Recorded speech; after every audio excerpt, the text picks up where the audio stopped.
Welcome back to Blue Heron Homestead. Today I'm going to do something a little different. I wanted to take y'all around and let you see our dining room. You say, what's so special about your dining room? Honestly, to me, this is a very special room. I love this room. I think it's one of the prettiest ones we have in our home. It's small, but it's cozy and it's functional. And we have had many people around our table and had a mini meal here. And some nights we just get lazy and go to the living room and eat. I won't lie to y'all, but this dining room has hosted many people in our family, and I just love the pieces in it. So I'm gonna just take you around quickly and show you what we have. This right here is an old cabinet I have. I don't remember. I want to think it was my great grandmother's. It was actually at my parents' home for a while, and then I got it from them. I can't remember if it was a great aunt, great grandmother, or who. But anyways, it is a family piece. Up top, I have. This was my grandmother's, I think it was her mother's, where they would make breads. I have actually a small one in there too. And so I have some tablecloths. I change them out through the year depending on the season. And then I have a room spray that's a Christmas smell, so I need to put that away for next year. And then because it's the South, y'all, we have a fly flap. Because it's the South and we have cattle and they're flies. And so it's real life, y'all. So these right here are just some little inexpensive towels that I bought from Dollar General. I love these, and they pretty much stay around here. My daughter has a joke with me about every time she gets me something for Mother's Day or whatever, and she'll ask me what I want. I'm like, you know, and she's like, you want more hand towels? Yes, I love hand towels. I love them. I absolutely love them. In fact, I had my mother get me more for Christmas because you can never have too many, and I actually do use them for decor around my home. So inside here, I have all my bowls. So I have these right here are from my grandmother's sister, and I have a set of the brown ones like this too. That was my grandmother's. They passed away within a few months of each other. I have a lot of my false graph. I love false graph. I love this bowl here. I've set fruit in this. I've made bread with this. And then I have some really old ones here. Very old bowls here. And I have, let's see, bread pans and just little pie plates and stuff, because I do make quiche a lot, and those are just plate chargers there. And that's the top. And then on the bottom here, I have some more Corelle. I have the different casserole dishes. Some are from family, some I've just bought at antique stores or thrifted. And then I have some canning stuff at the bottom. I don't can as much as I used to. I will be canning some this summer. But I typically just freeze stuff or we eat fresh. I just don't have the room and storage for all the mason jars and such. So I try to do what I can do. But anyways, and then we have the broom because, you know. On the side here, I have this little box for matches. And I still don't have matches in them, but I love that box. It's so beautiful. And there again, I have this. I cannot tell you where I got it. I don't remember. But anyway, so let's go over here now. This is some of my copper. I love it displayed on the wall here. And this picture down here, I bought this from a store in Blakely, Georgia called Nita's Antiques. And she had some really pretty stuff. I haven't been in a while. I need to go see her, but I'm kind of filled up right now in my home. So, but I love this picture and it just pops. This wall color here is called Agreeable Gray by Sherwin-Williams, and so I just love the brassy and the gold, the copper tones that just kind of pop. Okay, so up here, speaking of pop, that was my daddy's name.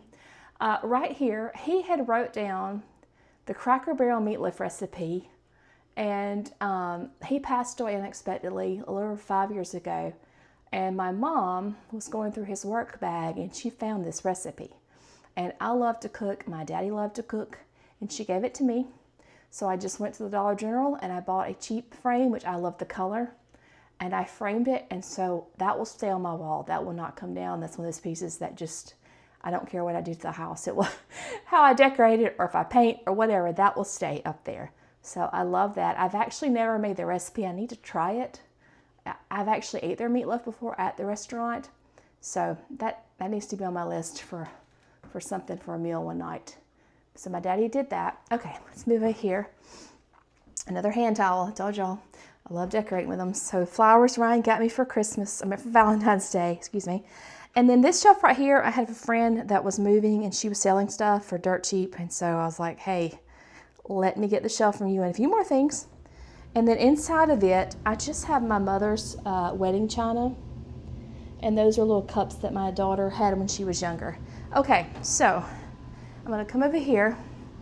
This is my view. Right now it's cloudy. We've got a storm coming through tonight, but I absolutely love this window. I am the type person that would have windows all in my house would be glass if I could do that, okay? I love windows, I love natural light, and I want to be able to see outside. So when I'm cooking at night or we're sitting here, I love this window. We have the best sunsets and sunrises, and it's just amazing. So that's my pretty window. Oh, and this picture up here, I don't know if you guys can see it. That was actually my husband's grandmother's. We found that from her stuff.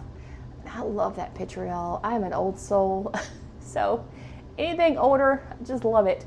But anyways, and this over here, I know people, y'all have probably seen this print before. It's just of the old man. He's giving thanks for his bread, his daily bread. He's got a book, his glasses. I love the simplicity of that message. I just think it's a beautiful picture, and I bought this at a store called the Hornet's Nest in Dothan, Alabama. If you're ever in that area, they have some really good antique stores there. But I just love that picture. So, and then I have my Fallsgraf cake plate. And I remember seeing these from my great-grandmother, and her family members would come, and these cake toppers. I just remember those from when I was very, very young. I actually knew both of I knew my great-grandmother. She didn't pass away until I was 18, and my great-grandfather passed away when I was 6, but I do remember them. In fact, we lived very much near them, and I would go hang out with her especially. And then my daughter bought my husband that. He's a coffee fanatic. He loves coffee. So anyways, and then right here, this is like stepping back to my childhood, the tater box with the onions. My mother had one of these. Was it just like this one? So I put my potatoes up top and my onions down bottom. I love this piece. So yeah, so this is my dining room. Got my table set up here. And I do change out the tablecloths every year. And the last thing I will show you is my Hoosier cabinet. This was a great day when I was able to purchase this. I had been wanting one and I found a lot of them were painted. I just did not want anything painted. I wanted the original wood, okay? Nothing gets painted, it's beautiful, but I wanted the original wood. And there was a man that was selling this. He had it in a cabin up in the mountains, and so I bought it from him. Didn't pay that much for it. I think I paid like $350 for this thing. It's from the 1920s. It's in mint condition. I just brought it home, cleaned it up, and decorated it. And I do use this space a lot. I have behind this door is scary. There's a lot of baking stuff, but and I have, my daughter used to bake a lot of cakes and stuff, and so she's got stuff down there. We've just got it packed out. But right here, let me just show you. I've got my Fallsgraf canisters. I've got sugar, flour. Then I make my own self-rising flour. I have whole wheat and I have bread flour. And this is an old salt cellar. It was missing the lid, but I used it for forever. But this is what I was going to show you. This is a 1950 Sunbeam mixer that I found at a antique store in Havana, Florida. And I'm currently making the chocolate whoopie pies from this cookbook right here called Heirloom Kitchen. If you ever see this book, do yourself a favor and buy it. It is one of the most beautiful cookbooks that you can ever own. So in here, I'm going to turn it on, let y'all hear this beauty. But I am making the whoopie pies, so I'm just going to show y'all. I just creamed my butter and my sugar together. And then I threw an egg in there. And I've got vanilla extract going.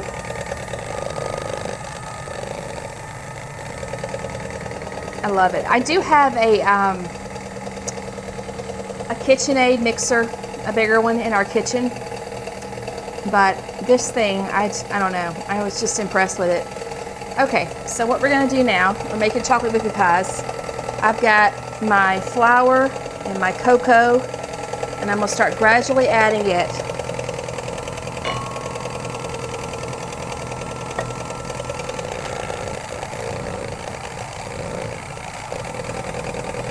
And then I've got a half a cup of milk here. And I use that to dip the cocoa. That's why there's little brown spots. But so we're going to just gradually add this in and mix it really well.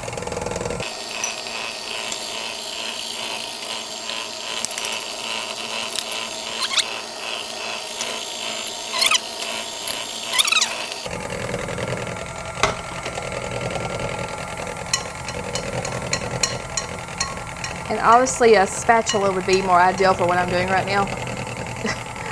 But I'm using what's available to me at this moment.